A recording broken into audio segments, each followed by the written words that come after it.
یہ 20ویں صدی کے آغاز کے وقت جسے ہم پورا کہتے ہیں مڈل ایسٹ، بلکہ صرف مڈل ایسٹ نہیں، پورا شمالی افریقہ سلطنت عثمانیہ کا حصہ تھا، خلافت عثمانیہ۔ لیبیا، الجزائر، مصر، پورا حجاز، یمن، پورا عراق، شام، اور یہ شام ہی کے حصے ہیں در حقیقت، اردن اور لبنان، یہ سب، یہ شام عرب، عراق عرب، یہ پورا علاقہ خلافت عثمانیہ یہ اس کا حصہ تھا۔ پہلی جنگ عظیم میں انگریزوں نے عربوں کو بغاوت پر آمادہ کیا، غداری پر آمادہ کیا، انہوں نے خلافت عثمانیہ کے خلاف بغاوت کی، بیج بوئے ان کے دلوں کے اندر نفرت کے، ابھارا انہیں کہ تم ترکوں کے غلام کیوں ہو،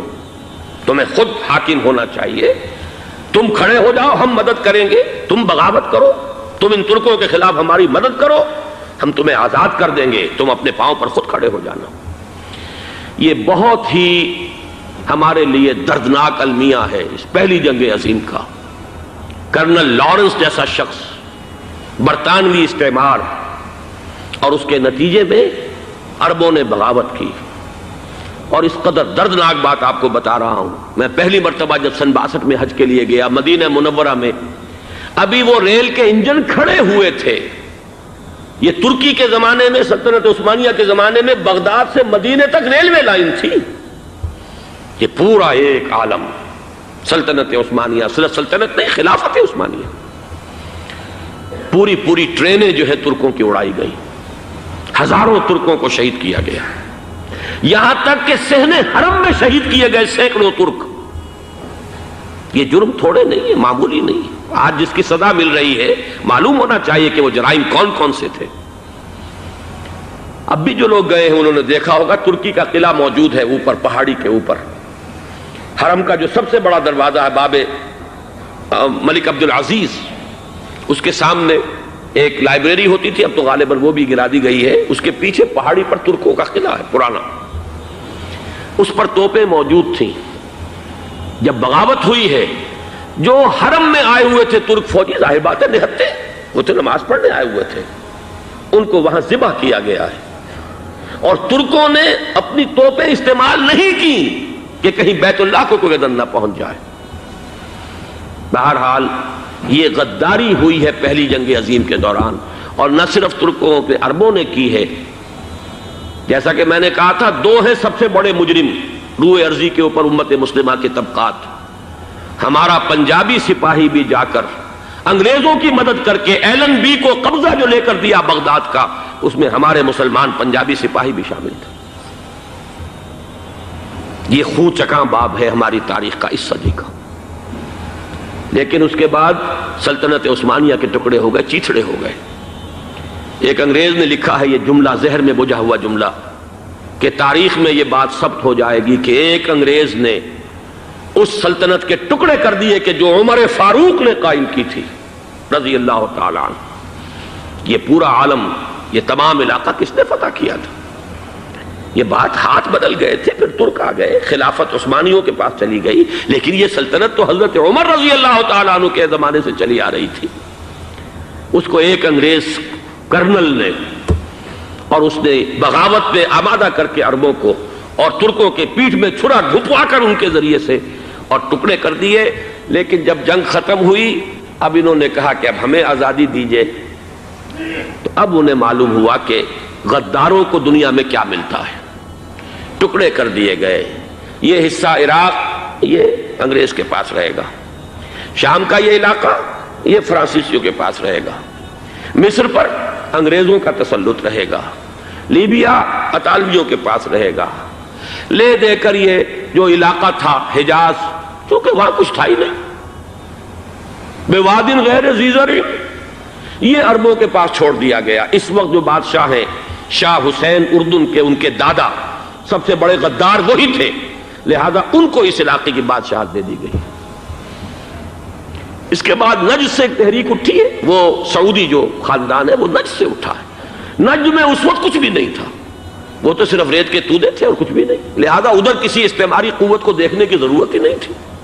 وہ تو بعد میں تیل برآمد ہوا اور اس کی حیثیت ہو گئی، اور یہ امارات کا علاقہ جو ہے اس کی دنیا میں اب گویا کہ یوں سمجھیے کہ جو سب سے زیادہ اہم علاقے ہو سکتے ہیں روئے ارضی کے نقشے پر، ان میں سے ایک وہ ہو گیا، لیکن یہ اس وقت کی بات میں کر رہا ہوں، کوئی حیثیت نہیں تھی، لہذا اس کو چھوڑ دیا گیا۔ یہ ہے تاریخی پس منظر، یہ لکیریں جو کھینچی گئی ہیں، یہ ایک ملت اسلامیہ کو جو قومیتوں میں تقسیم کیا گیا، پھر نعرے لگوائے گئے المصر للمصریین الشام للشامیین۔ اب شامی ایک علیحدہ قوم ہو چکے ہیں، مصری ایک علیحدہ قوم ہو چکے ہیں، عراقی ایک علیحدہ قوم ہو چکے ہیں۔ یہ ساری تقسیمیں استعمار کی پیدا کرنا ہے، اس کا کوئی تعلق اسلام کے ساتھ نہیں۔ اب ضرورت تو اس بات کی تھی کہ استعمار کے پنجے جب یہاں سے کچھ ہٹے،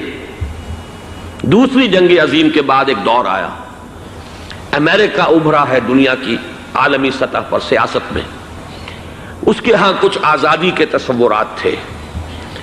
اس نے بھی سپورٹ کیا۔ برطانیہ کمزور ہو چکا تھا، وہ اتنے بڑے علاقے کو اب ہولڈ نہیں کر سکتا تھا۔ ہندوستان بھی آزاد ہوا، پھر یہ کہ اور دوسرے علاقوں سے بھی اس کو پسپائی اختیار کرنی پڑی۔ استعمار کے پنجے جس طرح بھی ہوئے، ان کے سینوں سے، عربوں کے سینوں سے جو ہے گویا کہ وہ ہٹے، لیکن امریکہ نے ایک اپنی بہت بڑی حکمت عملی جو اختیار کی، عالم عرب کے سینے میں اسرائیل کا خنجر پیوست کر دیا، تاکہ یہ کبھی آزاد نہ ہو جائیں، ہمارے انگوٹھے تلے رہے، ہماری پالیسی گورن کرے۔ یہ استعمار کا دوسری جنگ عظیم کے بعد، جہاں برطانوی استعمار، فرانسیسی استعمار رفتہ رفتہ یہ ہٹنے شروع ہوئے۔ صدر ناصر نے انگریزوں کو اٹھا کر پھینکا میڈیٹرینین میں اور دوسرے جگہوں سے، الجزائر نے آزادی حاصل کی فرانس سے، اطالویوں سے جو ہے لیبیا والوں نے آزادی حاصل کی، یہ ہو گیا، لیکن ایک خنجر پیوست کر دیا گیا اسرائیل کا سینہ عرب میں۔ اس صورتحال میں ظاہر بات ہے کہ ایک تو بڑی آئیڈیل پوزیشن تھی کہ پورا عالم اسلام متحد ہو، لیکن وہ تو بہت دور کا خواب معلوم ہوتا ہے۔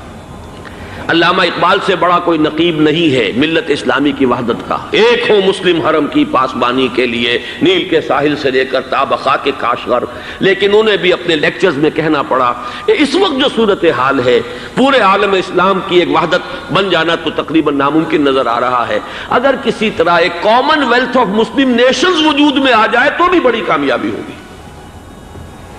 لیکن اس سے بھی پہلے یہ تو زیادہ آسان تھا کہ عالم عرب ایک وحدت کی شکل اختیار کر لے۔ یہ تو ایک قوم ہے، اکثر و بیشتر ایک نسل یا زیادہ دو نسلیں کہہ دیجئے، شمالی افریقہ میں بربر نسل بھی ہے، باقی تو سب عرب ہیں۔ یہ پورا عالم ایک نسل، ایک زبان، پورے اتنے رقبے کے اوپر بولے جانے والی ایک زبان، یہ تو ایک ہو جائے۔ افسوس یہ ہے کہ اس کا ایک ہو جانا، ایک شخصیت ابھری تھی جو مذہبی مزاج کی شخصیت تھی، جو دینی مزاج کی حامل شخصیت تھی، اگر اس کی قیادت میں عالم عرب متحد ہو جاتا تو واقعتاً ایک بہت بڑا جو ہے مرحلہ وہ طے ہو جاتا پوری عالمی ملت اسلامیہ کی ایک وحدت اختیار کرنے کا۔ وہ شخصیت تھی شاہ فیصل شہید کی، اور اس لفظ کے ساتھ ہی آپ کے ذہن میں آ گیا ہوگا کیوں انہیں شہید کر دیا گیا، کس نے کیا کرایا، کہاں سے تعلیم حاصل کر کے آیا تھا وہ جس نے شہید کیا شاہ فیصل شہید کو، اس کی گردن پر کون سوار تھی، وہ یہودی لڑکی کے جس کے فوٹو بھی شائع ہوئے، ایک گردن پر اٹھائے کھڑا ہوا شہزادہ اپنی ایک یہودی دوست کو، لڑکی کو، اور وہی ہے کہ جس نے جا کر پستول سے شہید کیا ہے۔ اچھی طرح جان لیجئے، جیسے بارہا میں نے عرض کیا ہے کہ حضرت عمر کو شہید کرنے والا کہنے کو ابو لولو فیروز تھا، لیکن اس کے پیچھے پورا ایرانی نسل پرستی کا جو پورا پس منظر ہے، اسے تو ہر شخص جس کی ذرا بھی نگاہ جو ہے جو صرف منظر کو نہ دیکھ رہی ہو، پس منظر کو بھی دیکھنے والی ہو، وہ تو جان لے گی کہ ابو لولو فیروز ایک فرد کا نام نہیں تھا، وہ ایران کا انتقام تھا عالم عرب سے۔ بالکل اسی طریقے سے یہ امریکی استعمار کا ہتھ کنڈا تھا، اسے محسوس ہوا۔ شاہ فیصل مذہبی مزاج کا شخص یہ ابھر رہا ہے، اور یہ شاہ فیصل کی حکمت عملی کا ذرا آپ اندازہ کیجئے۔ لاہور میں سمٹ کانفرنس ہوئی، اس میں وہ آئے، سب سے ٹاورنگ پرسنالٹی پورے اس وقت عالم اسلام کے اندر شاہ فیصل کی تھی، اور وہ گویا کہ ایک بہت ہی جس کو کہا جائے کہ ایک بہت ایلڈرلی، ایک بزرگانہ ایک شخصیت جو ہے، اور انہوں نے اپنی دولت کے دروازے، عرب میں وہ مشہور تھے کہ نہایت خسیس اور بخیل انسان ہے، اس لیے کہ وہاں وہ خرچ کرتے تھے حساب کتاب کے ساتھ، لیکن ان کے خزانے کھلے ہوئے تھے عالم اسلام کے لیے، ادھر بھی مدد ہے، ادھر بھی مدد ہے، ادھر بھی کام ہو رہا ہے، ادھر بھی کام ہو رہا ہے۔ پھر انہوں نے تیل کا ہتھیار استعمال کر کے ایک دفعہ امریکہ کو دن میں تارے دکھا دیے تھے، لہذا ان کا ہٹایا جانا سین سے یہ امریکی استعمار کے لیے لازم تھا۔